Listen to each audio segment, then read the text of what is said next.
కాపీని వెంటనే ఇవ్వాలి, ఆరు కాపీని వెంటనే పంచాయతీ కార్మికుల పట్ల అధికారుల నిర్లక్ష్య వైఖరి, పంచాయతీ కార్మికుల పట్ల అధికారుల నిర్లక్ష్య వైఖరి, పంచాయతీ కార్మికుల పట్ల అధికారుల నిర్లక్ష్య వైఖరి, పంచాయతీ కార్మికుల రాష్ట్ర ప్రభుత్వ నిర్లక్ష్య వైఖరి, కార్మికుల పట్ల రాష్ట్ర ప్రభుత్వ నిర్లక్ష్య వైఖరి. జిందాబాద్ జిందాబాద్ జిందాబాద్ జిందాబాద్ జిందాబాద్ జిందాబాద్. ఇవ్వాలి 26,000 రూపాయల వేతనాన్ని వెంటనే, ఇవ్వాలి 26,000 రూపాయల వేతనాన్ని వెంటనే, కల్పించాలి 2016 నుంచి ఆర్డర్ కాపీని వెంటనే, కల్పించాలి 2016 నుంచి ఆర్డర్ కాపీని వెంటనే, కల్పించాలి 2016 నుంచి ఆర్డర్ కాపీని వెంటనే. అధికారుల పట్ల అధికారుల నిర్లక్ష్య వైఖరి, పంచాయతీ కార్మికుల పట్ల అధికారుల నిర్లక్ష్య వైఖరి.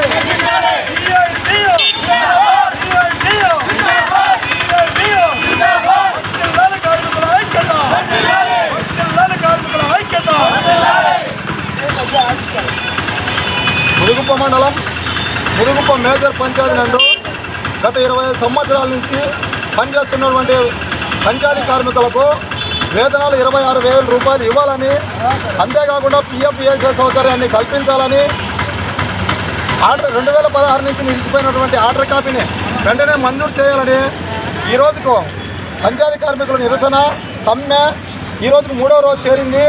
అయినా కానీ ఏ అధికారి కూడా, సెక్రటరీ మేడం గారు కానీ, ఎండిఓ మేడం కానీ, యువడి గారు కానీ పట్టించుకున్న పాపాన పోలేదు.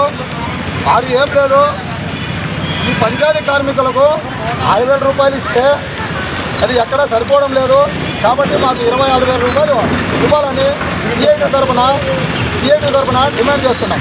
అంతేకాకుండా ఇక్కడ పనిచేస్తున్నటువంటి వారు కరోనా కష్టకాలంలో కూడా ఒకరోజు కూడా ఇంటి దగ్గర ఉండకోకుండా వారు వచ్చి ప్రాణాలు పణంగా పెట్టి కార్మికులు పారిశుద్ధ్య పనిని నిరంతరంగా పనిచేశారు. అంతేకాకుండా శానిటైజర్ పని చేయాలంటే వాళ్ళకు 2 నెలలకు ఒకసారి గ్లౌజులు, మాస్కులు ఇవన్నీ ఇవ్వాలి. మేము ఇస్తున్నాము, దసరా పండుగ ఇచ్చినాము అంటున్నారు అధికారులు. కానీ గ్లౌజులు దసరా పండుగ నుంచి ఇంతవరకు 3 నెలలు అయింది. 3 నెలల వరకు గ్లౌజులు ఎట్లా పనిచేస్తాయి, ఎంతవరకు ఉంటాయని చెప్పి మేము ప్రశ్నిస్తున్నాం. అంతేకాకుండా మేము ఎన్ని రోజులైనా కానీ ఈ సమ్మె చేసడానికి సిద్ధంగా ఉన్నాం. మా డిమాండ్ తీర్చేంత వరకు మేము ఈ సమ్మె విరమించుకోమని ఈ సందర్భంగా తెలియజేస్తున్నాం. సిఐటియు సిపిఎం మండల కార్యదర్శి ఆటో పెద్దలు. ఈ రోజుకి 3వ రోజు చేరుకున్న ఈ సమ్మె సిఐటి ఆధ్వర్యంలో కార్మికుల మేము ఇచ్చేది ఇంతే అని దౌర్జన్యం కూడా చేసేదానికి రెడీ అయ్యి వాళ్ళు చేసుకోకండి అని చెప్పి బెదిరియడం కూడా జరిగింది. అందువలన ఈరోజు 200 కూలికి ఎవరైనా పనికొచ్చే వాళ్ళు ఎక్కడైనా ఉన్నారా? ఆ 200 రూపాయలు తీసుకొని పోయి ఇంట్లో కుటుంబం జరిగే కాలం ఉందా?